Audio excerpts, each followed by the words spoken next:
Hello everyone, I'm here today to do another video for my Read Around the World project, and this time we're going to go to the subcontinent, so that includes India, Pakistan, Nepal, Tibet, Bhutan, Bangladesh, Maldives and Sri Lanka. So let's start with India. India is a big country and I have read a fair amount of books from there. The first one I want to recommend is A Suitable Boy by Bikram Seth. I think this is a classic for a reason. It's chunky, it's very chunky, but I mean it deserves all the chunkiness. It's very, for the people that are intimidated by it, I understand, but also don't be, because it's very gossipy and it's very easy to read. The way that it's written is very easy to read, I would say. So just start reading it and you'll see it will go. The next one I wanted to mention is Tom of Sam by Gitanjali Sri, and this won the International Booker a couple of years ago, and I mean I did personally not enjoy it as much as most people. I enjoyed it, but not as much as most people. It's very rhythmical and it has very short chapters, so even though it's chunky, there's a lot of white space in the book, and I think that maybe I was just not in the right mind frame when I read it, so I think that it's worth a try. If you're interested in Indian literature, that might be the one that you love. The next one I'm going to recommend is The Ministry of Utmost Happiness by Arundathi Roy. Now, if you have not loved The God of Small Things by Arundathi Roy, don't despair. They are very different books. I did not like The God of Small Things. I loved The Ministry of Utmost Happiness. So just give it a try. It's really interesting. It's about this woman that is kind of queer and she lives in a queer community and she's involved in some political issues. There is a child that comes to live with them for reasons, and it's very complex and it's political, but it's very, very good. And the next one I want to recommend is A Fine Balance by Rohinton Mistry. This one is fairly bleak, but it feels like a family saga, even though it's not a family saga. We follow different characters and what happens to them. There's a lot of commentary about castes in this book, and I really enjoyed it. So, and I think a lot of people do enjoy it, and a lot of people will enjoy it when they read it. So I will recommend as well. I have also read a couple of Salman Rushdie's.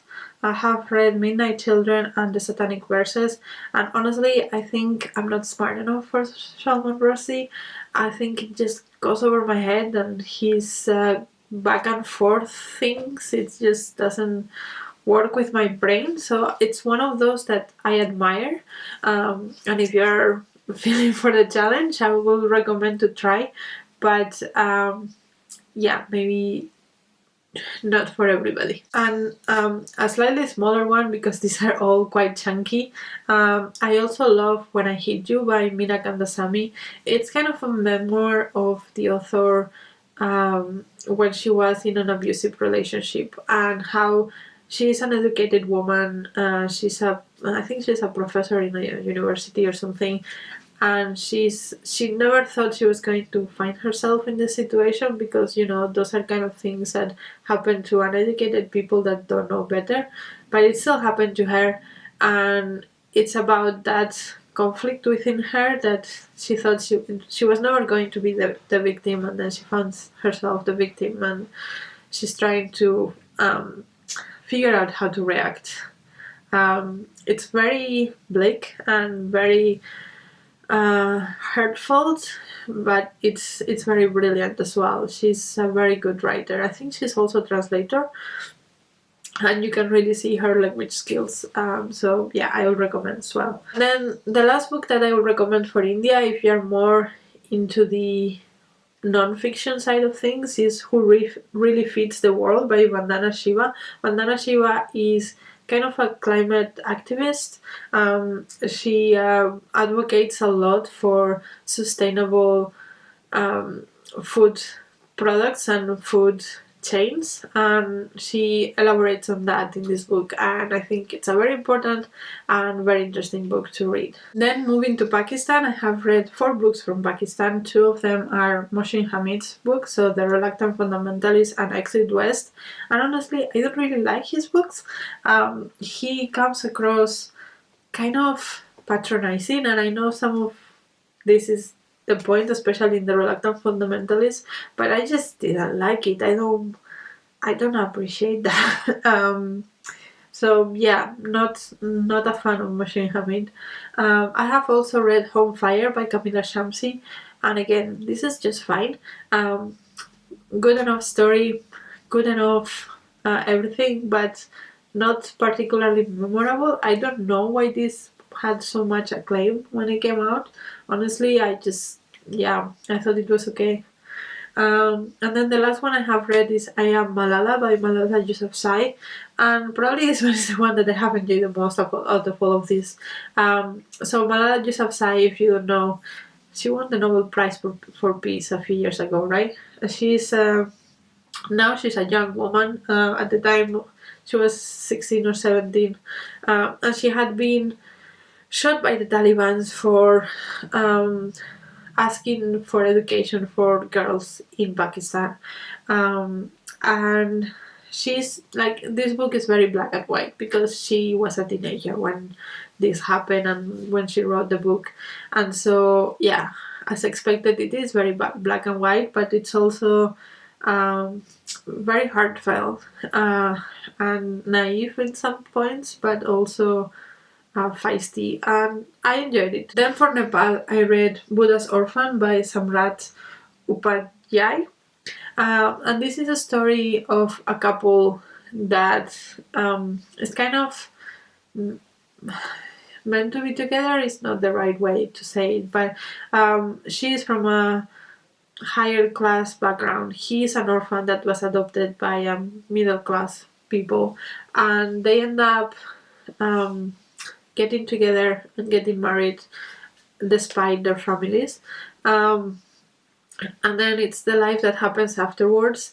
There are some tragedies and some heartfelt, and yeah, it's also kind of a little bit of history repeating itself at some point.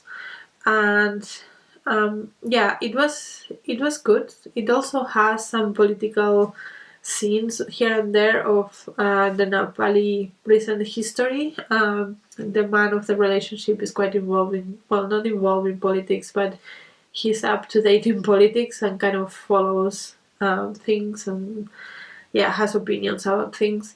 And yeah, we follow all of that. I thought that sometimes was a little bit slow and a little bit predictable, but overall it was a good story, and it was a good first feeling for Nepal. Then for Tibet, I have read a couple of books by the Dalai Lama, and I mean, the Dalai Lama is a great guy, right? But this sometimes felt a little bit simplified, and I don't know if they had as much nuance as they could have had.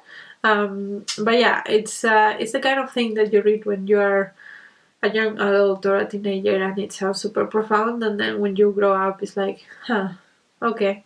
But yeah, it was good enough, I guess. Then for Bhutan, I read The Circle of Karma by Kunzang Choden, and this one is about a woman that is born with very bad karma. So a lot of bad things happen to her. She's abused. She has miscarriages and illnesses and things, and she has a hard life despite her being not a bad person. And it's the idea of karma and how it affects your life. And it was interesting to read from the perspective of how culturally karma can be interpreted in an everyday kind of life, because I mean, in the West we are often referring to karma as like, oh, something bad happened to a bad guy, karma, but we don't really have a deeper understanding of what that means. And this book dives a little bit more into the nuances of karma, let's say. And for Bangladesh, I read Sultana's Dream by Rokeya, Sakjawat, Hussain.